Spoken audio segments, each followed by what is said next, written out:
All right, let's talk about some construction tips today.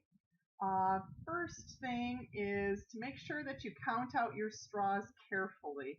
So I have already built here my pillars. My pillars happened to be two straws tucked together, telescoped.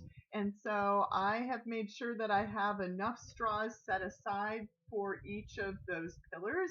And if you remember in my design, I had single pillars and it was a triangle in every corner. So I've got 1, 2, 3 sets of pillars ready to go. Again, set those pillar straws off to the side. And then I have over here all of my straws for my X's. And I was going to use two X's on a side, a whole straw one way and a whole straw the other way. So I needed 1, 2, 3, 4 per side for a total of 12. So count them out: 2, 4, 6, 8, 10, 12. It's really important that you do that. It's also important to make sure that I keep my X's separate from my pillars, especially if you're going to do cutting straws in half. Because once you cut a straw in half, you kind of can't use it for a pillar anymore, because if you're using double straws, that's not going to work. So anyway, you want to make sure that you have your straws counted out carefully. If you are cutting straws in half, please take a measuring instrument and measure the straw and make a mark on the straw where you need to cut it at, and then cut them afterwards. Don't just eyeball it. Please measure. That's really important. Um, when you go to construct, there are two different ways to construct. On my desk here, I have my template that I told you I was going to use. So I told you I was going to set the straws down on this template here, and that I was going to build it using this template. So if you've got a template, you can lay your straws down like this. And then when you go to put your X's in, the best way to start is by putting the first X in here, so that it is in the same plane as the pillars are. If you want to, sometimes people take a little pair of scissors and just clip off a little corner here. But again, make sure you have your straws laid out so you don't accidentally clip the wrong corner, because that wouldn't be good either. So, just kind of double check those things. The second part of the X should go in the next plane above, and you'll notice when I do that my straws are completely flat. The one that's on the bottom going this direction, vector 3 is completely flat, vector 2 is completely flat. Incorrect way to build is the following. If you were to take the first part of the X and to put it above the straws, so it's in a different plane, and then try to put the next one above that, the only way you're going to be able to pin those is if you push down. And when you push down, you're going to end up bending the straw like this, and that's not a good situation. You want to make sure that the straw is flat. Sometimes people choose to put one on the back side or on its own plane, and then one on the front side on its own plane.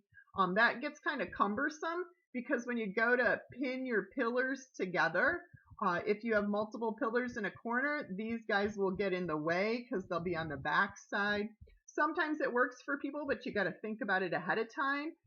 I usually try to recommend to people that one part of the X is again in the same plane as the pillars, and then the other part of the X just lays above. Okay, that's usually the best way to build.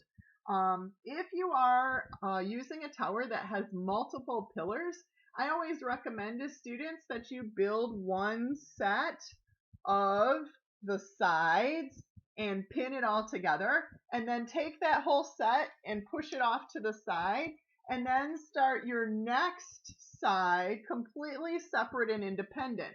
Because if you have this template, then you can lay all your straws out. When you're all done, you can take the sides and pin them together after the fact. So sometimes that works for students. I'm looking at my list here. Hang on one second.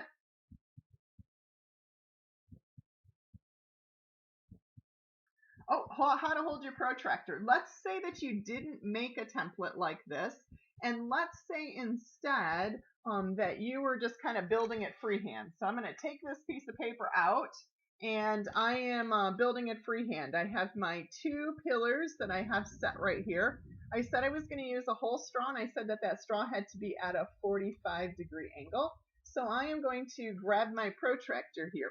The most common error that students will make is to take that protractor and to put this flat part flat on the bottom of the tower, and you don't want to do that. You want to turn it sideways so that the flat part is in the same direction as the pillar is going.